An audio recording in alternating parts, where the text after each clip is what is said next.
राष्ट्रीय सुरक्षा सलाहकार अजीत डोभाल रूस यूक्रेन संघर्ष को सुलझाने के उद्देश्य से चर्चा करने के लिए इस सप्ताह मॉस्को की यात्रा करेंगे। पीएम नरेंद्र मोदी पिछले 2 महीनों में रूस और यूक्रेन दोनों का दौरा करने और वहां के नेताओं पुतिन और जेलेंस्की से युद्ध विराम को लेकर चर्चा कर चुके हैं। दोनों देशों में शांति समझौता के लिए मध्यस्थता को लेकर दुनिया भारत की ओर देख रही है। यूक्रेन को अपनी यात्रा और राष्ट्रपति जेलेंस्की से मुलाकात के तुरंत बाद प्रधानमंत्री मोदी ने 27 अगस्त को राष्ट्रपति पुतिन से फ़ोन पर बात की। रूसी दूतावास के एक बयान में कहा गया कि फ़ोन कॉल के दौरान प्रधानमंत्री मोदी ने राष्ट्रपति पुतिन को कीव की अपनी हालिया यात्रा के बारे में जानकारी दी और राजनीतिक और राजनयिक तरीकों से यूक्रेन के लिए समाधान लाने की भारत की प्रतिबद्धता पर भी जोर दिया था।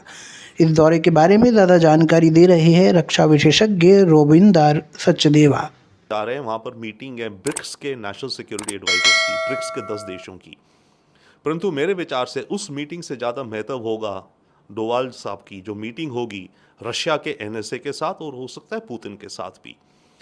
पॉइंट इज, जब से प्राइम मिनिस्टर मोदी तीसरी टर्म में आए हैं, मेरे विचार से इंडिया की फॉरेन पॉलिसी ने एक बहुत बड़ा गियर बदला है और उस गियर जो हमने बदला है उसमें यह है कि हम रशिया और यूक्रेन जो कॉन्फ्लिक्ट है इसमें एक प्रोएक्टिव रोल प्ले करेंगे अगर सारे पार्टनर्स हमें इनवाइट करते हैं तो।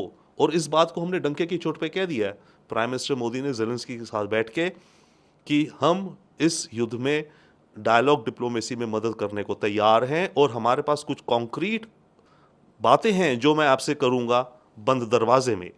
तो इंडिया ने अपनी फॉरेन पॉलिसी की गियर बदल ली है, दैट इज वन। अब उसी कड़ी में आगे कदम भी तो बढ़ेंगे। तो एनएसए डोभाल जो जा रहे हैं तो मॉस्को में तो हो सकता है, चांस है कि वो जो रशियन एनएसए से मिलें उसे अवगत कराएं कि जेलेंस्की से क्या बात हुई। अव्वल तो प्राइम मिनिस्टर मोदी ने पुतिन के फ़ोन में ही बता दिया होगा, काफ़ी बता दिया है, परंतु उन चीज़ों को लेकर डीपर डिस्कशन करना और हो सकता है पुतिन से भी भेंट हो। तो एक तो ये ऑब्जेक्टिव होगा, दिखता है डोभाल साहब की यात्रा का मॉस्को में रशिया यूक्रेन के मॉडल को टटोलना। दूसरा जो होगा दिखता है क्योंकि वहाँ चाइना का एनएसए भी आया होगा, ये ब्रिक्स के देशों के एनएसए की मीटिंग है, तो चाइना के एनएसए से भी डोभाल साहब की मीटिंग हो सकती है।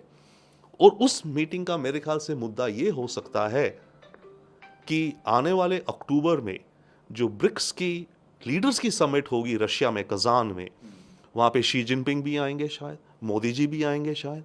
तो क्या वहाँ मोदी जी और शी जिनपिंग का एक सिट डाउन बायलैटरल मीटिंग हो सके, उसकी शायद डिस्कशन भी हो सकती है, होमवर्क भी हो सकता है। और अगर भारत को दिखे कि हाँ माहौल अनुकूल है कि एक बायलैटरल करा जाए शी जिनपिंग के साथ, तो उसकी तैयारी या उसको टटोलना वंस अगेन एनएसए डोभाल का मेरे ख्याल से एक ये दूसरा ऑब्जेक्टिव होगा। नेटो और अमेरिका अजीत डोभाल की इस विजिट को काफ़ी इंटरेस्ट से देखेंगे। वो देखेंगे कि इस विजिट से क्या स्टेटमेंट्स निकलती हैं। On the one hand America और नेटो कहने को तो खुश हैं कि हाँ भारत अब एक एक्टिव रोल प्ले करेगा इस कॉन्फ्लिक्ट को रुकवाने में, इस कॉन्फ्लिक्ट की सीज फायर में। परंतु बात यह है कि अमेरिका और नेटो तो चाहते हैं ये युद्ध रुके, परंतु उनकी शर्तों पे।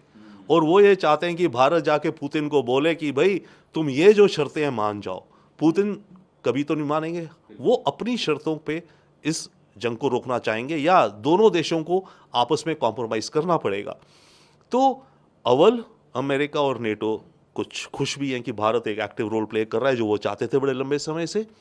परंतु दूसरी बात ये भी है कि वो थोड़ा थ्रेटेंड भी फील करेंगे, उन्हें थोड़ा खतरा भी दिखता है, क्योंकि अगर भारत का रोल बड़ा हो गया इस कॉन्फ्लिक्ट को रिजॉल्व करवाने में, तो अब तक तो ये अमेरिका और वेस्टर्न कंट्रीज की चौधरीगिरी होती थी। कहीं बड़े जो युद्ध हो रहे हैं उनको रुकवाने में वो मध्यस्थता करते थे, अमेरिका, स्विट्जरलैंड, नॉर्वे इत्यादि, राइट। अब यहाँ पर पुतिन भी कह रहे हैं कि भारत जैसा देश, एंड उन्होंने चाइना भी कहा, ये युद्ध रुकवा सकते हैं। तो ये दोनों देश, भारत और चाइना, एशिया के देश हैं।